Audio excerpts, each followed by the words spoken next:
मैं विधि द्वारा स्थापित भारत के संविधान के प्रति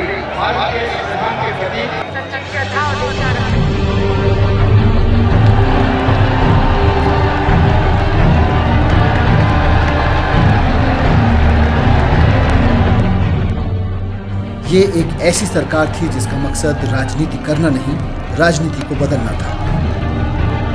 शपथ लेते ही सरकार के मंत्री जश्न मनाने नहीं गए। उन्होंने अपने लिए हनीमून पीरियड भी नहीं मांगा, बल्कि शपथ लेने के आधा घंटे बाद ही ये काम पर लग गए। पहला फैसला लिया गया कि दिल्ली के मुख्यमंत्री, मंत्री और अफसर वीआईपी की तरह लाल बत्ती की गाड़ियों में नहीं चलेंगे, बल्कि आम आदमी की तरह सामान्य कारों में चलेंगे और साथ ही सुरक्षा का तामझाम लेकर नहीं चलेंगे। इसके अगले ही दिन दिल्ली में बिजली के दाम आधे कर दिए गए और भ्रष्टाचार कर बिजली महंगी कर रही पावर कंपनियों की सीएजी जांच शुरू करा दी गई। सरकार ने पीने का पानी मुफ्त कर दिया और पानी की चोरी पर लगाम लगा दी। सीएनजी के रेट 50 रुपए से 35 रुपए कर दिए गए। सरकारी अस्पतालों में दवाइयां मिलने लगी। सरकारी स्कूलों में टीचर समय पर आने लगे और प्राइवेट स्कूलों में नर्सरी एडमिशन में धांधली बंद हो गई। ट्रांसपोर्ट दफ्तरों के सामने बैठने वाले दलाल गायब हो गए। 10 साल से दिल्ली और गाजियाबाद के बीच अटकी पड़ी मेट्रो की फाइल को आम आदमी पार्टी की सरकार ने महज 24 घंटे में क्लियर कर दिया। वर्षों से ठेके पर काम कर रहे कर्मचारियों को परमानेंट करने का काम भी शुरू कर दिया गया। सबसे बड़ा काम यह हुआ कि ईमानदार मुख्यमंत्री और मंत्रियों के आते ही दिल्ली में रिश्वतखोरी बंद हो गई। नगर निगम और पुलिस वालों तक ने रिश्वत लेनी बंद कर दी। सरकार के मंत्री दिन रात काम कर रहे थे। देर रात तक सड़कों पर निगरानी करते, सुबह सुबह स्कूलों और अस्पतालों का जायजा लेते और दिन में दफ्तर में तेजी से फाइलें निपटाते।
जनता बेहद खुश थी। महंगाई से राहत मिल रही थी, भ्रष्टाचार से राहत मिल रही थी और स्कूल अस्पतालों की हालत सुधर रही थी। फरवरी में केजरीवाल ने बड़े बड़े भ्रष्टाचारियों के खिलाफ जंग छेड़ दी। कॉमनवेल्थ खेलों में शीला दीक्षित सरकार और बीजेपी के नगर निगम के घोटालों के खिलाफ एफआईआर करा दी गई। 31 करोड़ रुपए का नुकसान दिल्ली की जनता को हुआ। जो चीज़ 7-8 हज़ार रुपये में मिल रही थी मार्केट रेट में, वो 31,000 रुपये तक, 27,000 रुपये तक दिल्ली सरकार में खरीदी गई और 31,000 रुपये तक दिल्ली नगर निगम में खरीदी गई। इन सब चीज़ों की जांच की जरूरत है। गैस महंगी करने की साजिश का पर्दाफाश करते हुए केजरीवाल सरकार ने मुकेश अंबानी और केंद्रीय मंत्री वीरप्पा मोइली के खिलाफ एफआईआर करा दी। श्री मुरली देवरा के खिलाफ क्रिमिनल केस फाइल किया जा रहा है। श्री वीरप्पा मोइली के खिलाफ एफआईआर दर्ज की जा रही है। श्री वी.के. सिब्बल जो कि डायरेक्टर जनरल हाइड्रोकार्बन थे उस टाइम, उनके खिलाफ एफआईआर दर्ज की जा रही है। श्री मुकेश अंबानी जी के खिलाफ एफआईआर दर्ज की जा रही है। शीला दीक्षित और मुकेश अंबानी के खिलाफ एफआईआर के बाद तो कांग्रेस और बीजेपी खुलकर सामने आ गए और दोनों ने मिलकर तय कर लिया कि इस सरकार को अब चलने नहीं देना है।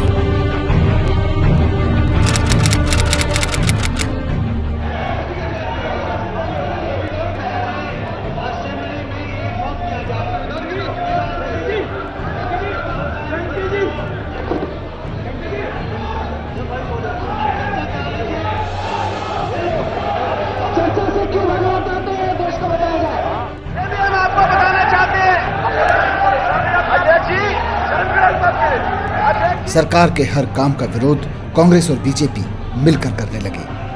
ये लोग सरकार के हर काम में टांग अड़ाने लगे।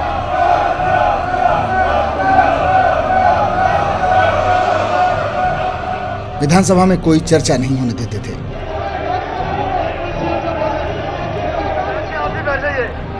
दोनों मिलकर कभी माइक तोड़ते तो कभी चूड़ियां उछालते।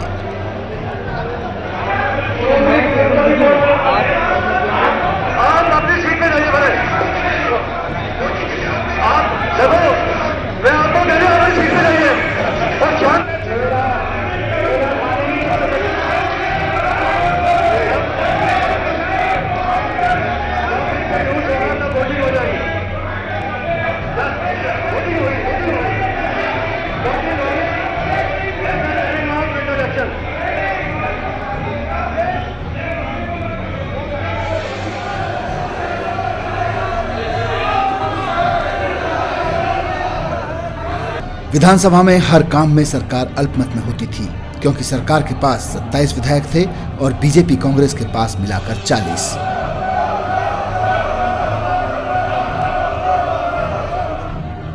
अगर आप सब लोगों ने तय किया अगर आप सब लोगों ने तय किया कि बोलने नहीं देंगे तो आप लोगों की मर्जी है।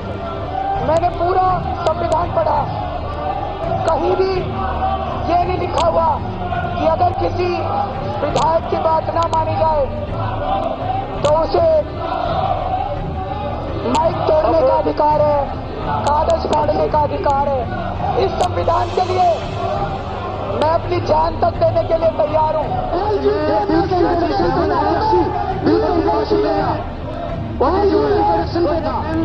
कहने को कांग्रेस आम आदमी पार्टी सरकार का समर्थन कर रही थी, लेकिन हर बात में बीजेपी के साथ सुर में सुर मिलाते हुए नजर आ रही थी।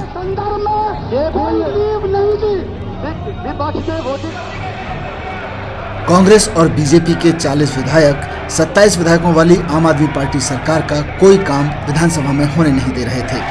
इन हालात में अरविंद केजरीवाल ने ये सोचकर इस्तीफा दे दिया कि इसके तुरंत बाद लोकसभा चुनाव के साथ ही दिल्ली के चुनाव भी करवा लिए जाएंगे और जनता इस बार आम आदमी पार्टी को पूर्ण बहुमत देकर सरकार में ले आएगी। लेकिन यहीं पर वो चूक गए। वो ये नहीं सोच पाए कि कांग्रेस और बीजेपी दिल्ली में चुनाव ही नहीं होने देगी।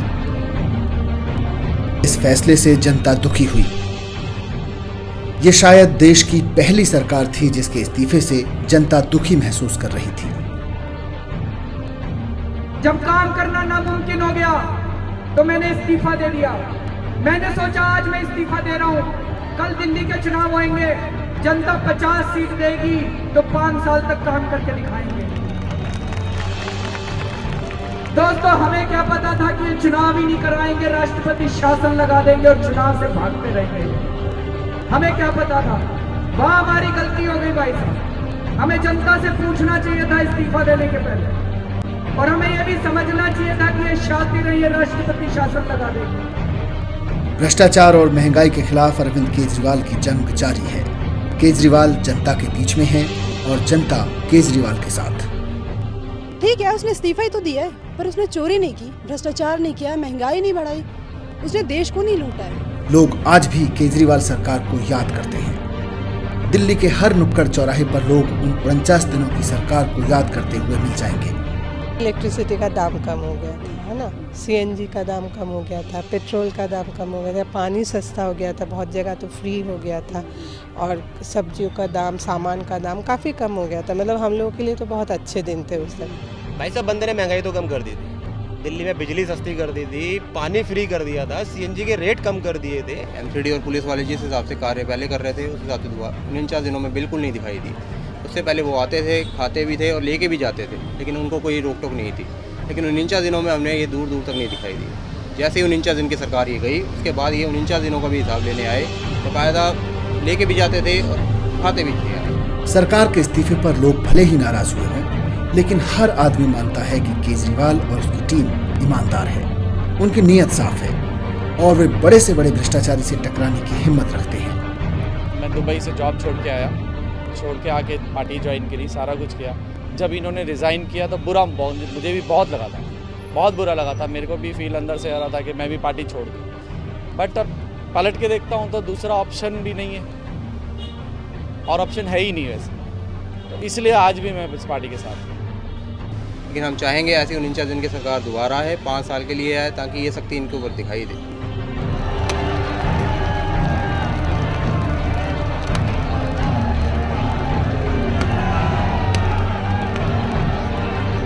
एक्चुअली अरविंद ईमानदार आदमी है और वो चाहता है कि सिस्टम चेंज करे, लेकिन और कुर्सी से उसे प्यार नहीं है। लेकिन बीजेपी वाले जो हैं वो बेवकूफ़ बना रहे हैं और हम सब बेवकूफ़ बन जाते हैं उनके दुष्प्रचार में, यही दिक्कत है। जनता सच जानती है अरविंद केजरीवाल के बारे में फैलाई जा रही अफवाहों का भी और उन लोगों का भी जो ये अफवाहें फैला रहे हैं। अभी सारे उसके पीछे पड़े हैं कि इस्तीफा क्यों दे दिया, इस्तीफा क्यों दे दिया। अरे इस्तीफा दे दिया तो क्या हुआ, दोबारा वोट दे देंगे, दोबारा आ जाएगा, इसमें क्या दिक्कत है। केजरीवाल के सब लोग पीछे पड़े, बीजेपी से कौन नहीं पूछता, 7 साल से एमसीडी में राज कर रही है। सही बात है, बिल्कुल पीछे पड़े हुए उनके, जैसे उन्होंने कोई गुनाह कर दिया हो। 7 साल से एमसीडी को बीजेपी चला रही है, बिल्कुल लूट के रख लिया है एमसीडी को। दिल्ली के लोगों ने केजरीवाल की हिम्मत भी देखी है और ईमानदारी भी देखी है। लोगों को भरोसा है कि दिल्ली में बिजली, पानी, महंगाई, स्कूल, अस्पताल, गंदगी, इन तमाम समस्याओं के समाधान के लिए साफ नीयत की राजनीति चाहिए और इसीलिए उन्हें केजरीवाल पर भरोसा है। दिल्ली की जनता को मिलकर कम से कम 50 सीट अरविंद को देनी चाहिए, जिससे कि वो अपने दिल्ली की जनता का भला कर सके। जो पिछली दफ़े उन्हें 28 सीट की वजह से रिजाइन करना पड़ा, वो न करना पड़ा। एक बात समझ लीजिए कि अगर दिल्ली में आज कोई दिल्ली को बचा सकता है तो वो सिर्फ केजरीवाल जी ही बचा सकते हैं। दिल्ली में ऑप्शन बचा ही गया है। 15 साल से लोगों ने कांग्रेस को देख लिया, विकास के नाम पे करोड़ लूट लिए उन्होंने, खूब घोटाले किए, कॉमनवेल्थ के घोटाला, और जितने घोटाले हैं कि नाम लेने की जरूरत नहीं है, सबको पता है जनता को। वही काम भाजपा ने किया। दिल्ली में बिजली और पानी कोई कम कर सकता है तो केजरीवाल ही है, रिश्वतखोरी को कोई खत्म कर सकता है तो केजरीवाल ही है।